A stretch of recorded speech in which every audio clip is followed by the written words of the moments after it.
சரி, ஓகே. நம்ம இவ்வளவு பார்த்துட்டோம். இன்ட்ரோடக்ஷன்லயே நான் ஒரு விஷயத்த சொல்ல மறந்துட்டேன். நமக்கு இந்த ஐபிஓ அப்படின்னா என்ன அப்படிங்கிறத.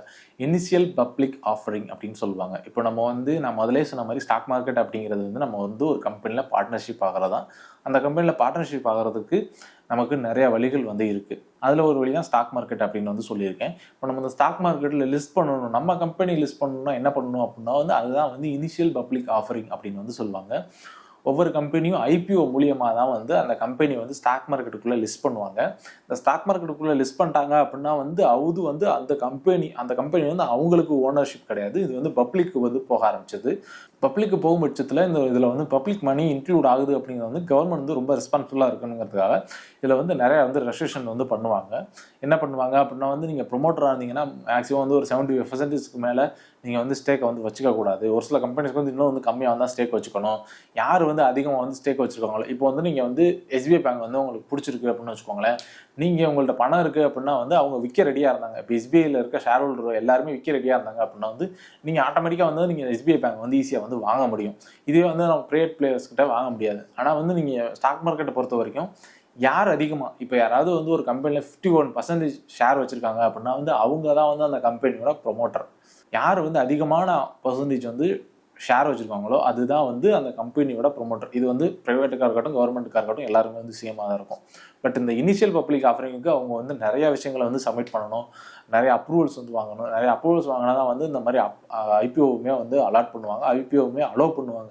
இந்த மாதிரி நீங்கள் ஸ்டாக் மார்க்கெட் லிஸ்ட் பண்ணிக்கலாம். நீங்கள் ஃபண்ட் ரைஸ் பண்ணிக்கலாம். அதாவது பணத்தை பப்ளிக்கிட்ட வாங்கிக்கலாம் அப்படின்னு சொல்லுவாங்க. இந்த இனிஷியல் பப்ளிக் ஆஃபரிங் எப்படி அனௌன்ஸ் பண்ணுவாங்க அப்படின்னா எல்லா ப்ராசஸும் அந்த கவர்மெண்ட்கிட்ட போய் எல்லா ப்ராசஸ் அது பெரிய டாபிக்.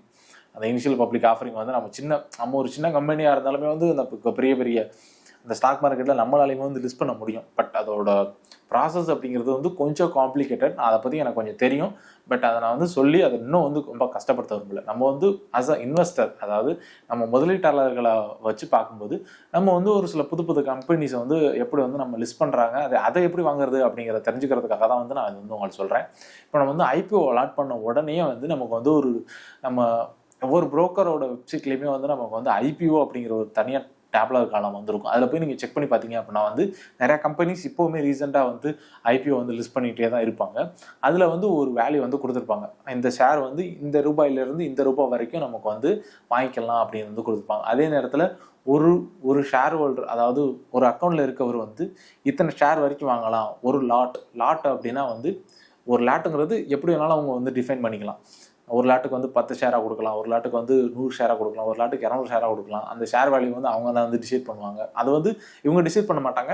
செபி, அந்த கவர்மெண்ட் எல்லாருமே சேர்ந்து அவங்க அந்த ஷேருக்கு இவ்வளோ தான்ப்பா வேல்யூ, என்எஸ்சி, பிஎஸ்சி இவங்கெல்லாம் சேர்ந்து இந்த ஷேருக்கு இவ்வளோ தான்ப்பா வேல்யூ கொடுக்கலாம் அப்படிங்கிறத அவங்க டிசைட் பண்ணுவாங்க. அவங்க வேல்யூவேஷனை பொறுத்து அவங்க டிசைன் பண்ணுவாங்க.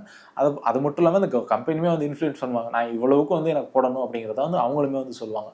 ஸோ அந்த டாப்பிக்கை பொறுத்து அவங்க ஒரு வேல்யூ மேக்ஸிமம் 15,000 ரூபாயிலேருந்து 20,000 ரூபாய்க்குள்ளே தான் அந்த ஒரு லாட் அப்படிங்கிறது இருக்கும். இதை நம்ம அப்ளை பண்ண முடியும். நம்மளோட புரோக்கர் வெப்சைட்லேருந்தே நம்ம இந்த ஐபிஓக்கு அப்ளை பண்ணோம் அப்படின்னா அதில் இஷ்யூ டேட்னு ஒன்று கொடுத்துருப்பாங்க, க்ளோசிங் டேட், அதாவது அந்த இஷ்யூ க்ளோஸ் டேட்டாக ஒன்று கொடுத்துருப்பாங்க. அப்புறம் நம்ம அந்த அலாட்மெண்ட் டேட் அப்படின்னு கொடுத்துருப்பாங்க. அந்த அலாட்மெண்ட் டேட்டில் நிறைய பேர் இப்போ அந்த கம்பெனிக்கு ஐபிஓங்கிறது அவங்க ஒரு லிமிட்டட் அமௌண்ட் தான் அவங்களுக்கு தேவைப்படும். அந்த லிமிட்டட் அமௌண்ட் வந்தோடனே அது ஆட்டோமேட்டிக்காக இத்தனை ஷேர் தான்ப்பா எங்கள்கிட்ட இருக்குது, இத்தனை ஷேர் தான் நாங்கள் உங்களுக்கு விற்கிறோம் அப்படிங்கிற பட்சத்தில், இப்போ 100 ஷேர் விற்கிற இடத்துல ஒரு 1000 பேர் அதுக்கு சப்ஸ்கிரைப் பண்ணால் என்ன ஆகும் அப்படிங்கிற பட்சத்தில் அவங்க குழுக்கள் முறைக்கு போவாங்க. குழுக்கள் முறைன்னா நம்ம சும்மா சீட்டு குலுக்கி போடுறதுனால அது ஆட்டோமேட்டிக்காக அந்த கம்ப்யூட்டரை ஜென்ரேட் பண்ணும். இவங்களுக்கு கொடுக்கலாம் அப்படிங்கிறத ரேண்டமாக தான் ஜென்ரேட் பண்ணும். ரேண்டமாக நடக்கும். ரேண்டமாக இவங்களுக்கெல்லாம் ஒரு இதுக்கு கிடைக்கும் அப்படிங்கிற மாதிரி. ஒரு சில டயத்தில் ஒரு சில கம்பெனிஸ்க்கு கம்மியான பேர் தான் இது பண்ணியிருப்பாங்க. நம்ம அதில் எத்தனை லாட்டு வேணாலும் போடலாம். 100 லாட்டு 1000 லாட்டு கூட நம்ம போட்டுக்கலாம். 100 லாட்டு 1000 லாட்டு போட்டிங்கன்னா அதுக்கேற்ற அமௌண்ட் இங்கே முன்னாடியே பே பண்ணியிருக்கணும். ஸோ இதுதான் அதில் இருக்க ஒரு பிரச்சனை. முன்னாடியே நம்ம அந்த பணத்தை கொடுத்து பே பண்ணி நம்ம வெயிட் பண்ணணும் அந்த அலாட்மெண்ட்டுக்காக. அந்த அலாட்மெண்ட் கிடச்சிது அப்படின்னா நமக்கு அந்த ஷேர் நமக்கு கிடைக்கும். இதில் என்ன பெனிஃபிட் அப்படின்னு கேட்டிங்கன்னா, அந்த ஷேரை நம்ம பிகினிங்லேயே வாங்குறோம். அந்த ஷேர் மார்க்கெட்டுக்குள்ளே வரும்போதே வாங்கிடுறோம். அதனால நமக்கு கொஞ்சம் சீப்பாக கிடைக்கிறவங்களான சான்சஸ் அதிகமாக இருக்குது. நம்ம நிறையா இந்த இன்ஸ்டாகிராமில் இதெல்லாம் பார்த்தீங்கன்னா நிறைய பேர் போட்டிருப்பாங்க.